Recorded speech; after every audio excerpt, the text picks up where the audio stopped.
Pascal's wager, the thought experiment that defies your logic. Let's imagine for a second that I am not really here right now talking to you.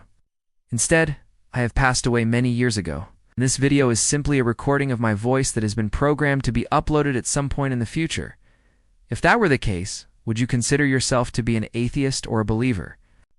How about if I told you that I was an atheist, but that there was a 50% chance that I could be wrong and that there was in fact a God who would send me to hell for my disbelief? What if it were 90% certain that I was wrong? Would your disbelief waver then? Welcome to the channel. Today we are answering the question, why do people believe in God? Through an examination of Pascal's wager, the famous thought experiment by French philosopher and mathematician Blaise Pascal. There are 2 other videos on this channel where we look at other arguments for the existence of God. They are linked below if you want to check them out. But today we're looking at why it makes sense to believe in God, even if you don't think there's any evidence for his existence. So let's get into it. Okay, so we've established that most people believe in God because they've either had experiences, they've heard good arguments from their friends, or they've come to the conclusion through personal reflection. Today, though, we're setting all those things aside and imagining that you're starting from scratch. You know nothing about God or religion. Someone comes along and says, "Hey, listen, you should believe in God." What would it take to convince you? Well, I'm sure many of you are thinking that you'd need to see some kind of evidence. Maybe you'd want to hear from other believers, or maybe you'd want to read the Bible for yourself. But there's a guy named Pascal who says that none of those things make sense. Let me explain. Pascal said that if he were to offer you money to bet that you would win the lottery, you would probably laugh at him. And then when you won the lottery, you would happily pocket the cash. But what if instead he offered you a 50-50 bet? He'd say that there's a 50 chance that you will win the lottery and a 50 chance that you don't. And if you win, you get $1 million. Would you take the bet? Well, almost certainly you would. After all, you would only have to be right once to make the bet worthwhile. And even if you lost, you still get to keep your original $1 million. Now, Pascal says that this same logic applies to God. And that's the Pascal's wager thought experiment. So let's play along. Imagine that there is a God who rewards people for believing in him and punishes them for not.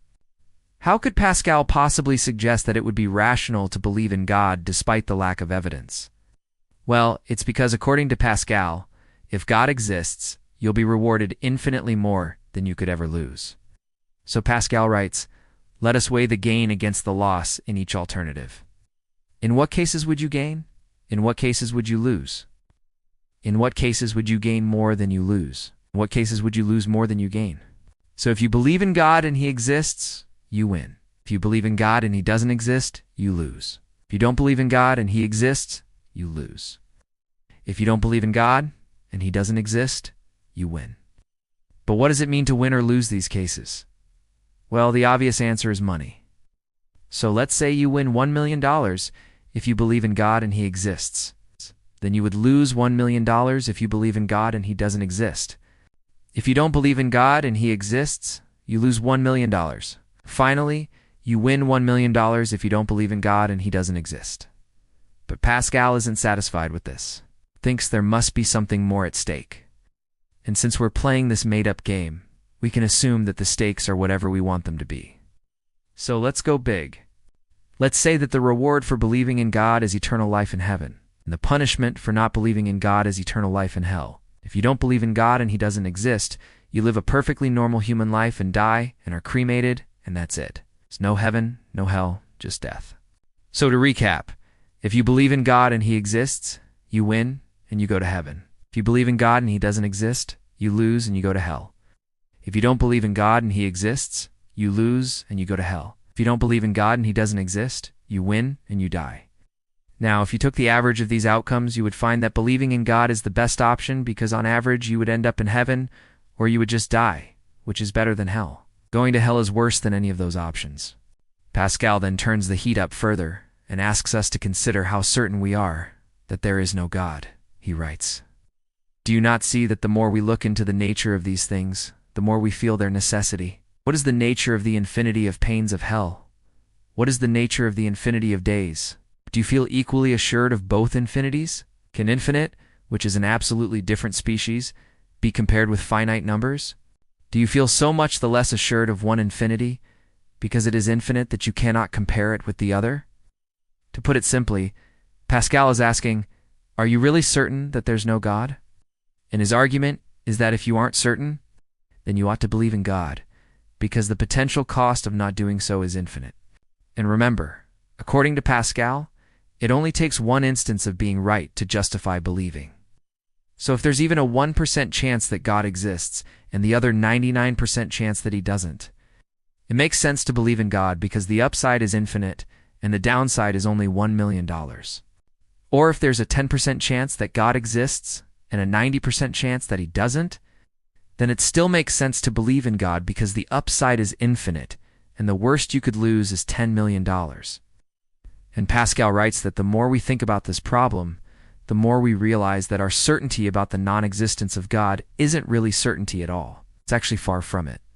We may think we're certain, but Pascal suggests that we shouldn't be. So Pascal's argument might seem irresistible at first, but there are some obvious flaws with it. For example, the whole thing is based on the idea that God rewards belief in him with eternal life. But how do we know that's true? Pascal's response is that if it isn't true, then God doesn't exist, which means that believing in God and being wrong doesn't result in going to hell. But the problem with this response is that it assumes the conclusion of the argument. It assumes that if God doesn't reward belief, then he doesn't exist. But that's exactly what we're trying to figure out. We're trying to figure out whether or not God exists. So you can't use the conclusion of the argument to justify the argument itself. Pascal also assumes that hell is a real place that people go to, and that heaven is a real place that people go to. But again, these are conclusions that Pascal wants to reach, not premises that he is starting out with. Another flaw with Pascal's argument is that he assumes that it's possible to be 100% certain that God doesn't exist. But G. Gödel proved that it's formally undecidable whether or not formal systems like arithmetic are formally complete. In plain English, that means that G. Gödel proved that it's impossible for us to be certain that our reasoning is always correct, that our logic is airtight. So it's questionable whether Pascal's argument can work, because it relies on the assumption that we can be certain that God doesn't exist. Finally, Pascal's argument completely ignores the idea of agnosticism, the idea that we simply don't know whether or not God exists, or at least we can't know either way. So for all these reasons, Pascal's argument doesn't work. But what I find interesting about it is that Pascal isn't trying to prove that God exists. He's trying to prove that it makes sense to believe in God regardless of whether or not he exists. And it seems to me that this is part of the reason that Pascal's argument has endured for so long. People often misunderstand what Pascal is arguing for. They think that he's giving an argument for the existence of God, when really he's just saying that believing in God is a good idea. And I think it's a good idea too. But what do you think? Does Pascal's argument convince you that it makes sense to believe in God? Let me know down in the comments. Thank you for watching. If you enjoyed this video, please leave a like and subscribe for more videos. And if you really want to support the channel, consider becoming a member. This platform pays creators based on how much time you spend watching their videos. So it's a great way to support the channel without spending any money. Thanks for watching. See you next time.